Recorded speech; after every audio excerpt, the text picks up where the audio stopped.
I got this from a very reliable source. Oo, hindi, and then we can talk about it up to a certain point that you are comfortable. Pero napakahirap po itanong ito. Oo, hindi. Kayo ba ni Paul Salas ay nagkahiwalay na?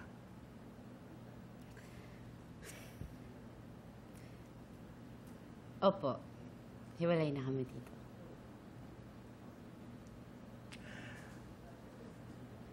Answer this only if you want. Diretsa. Bakit? May third party ba? What is the story? Oh, first, wala pong third party.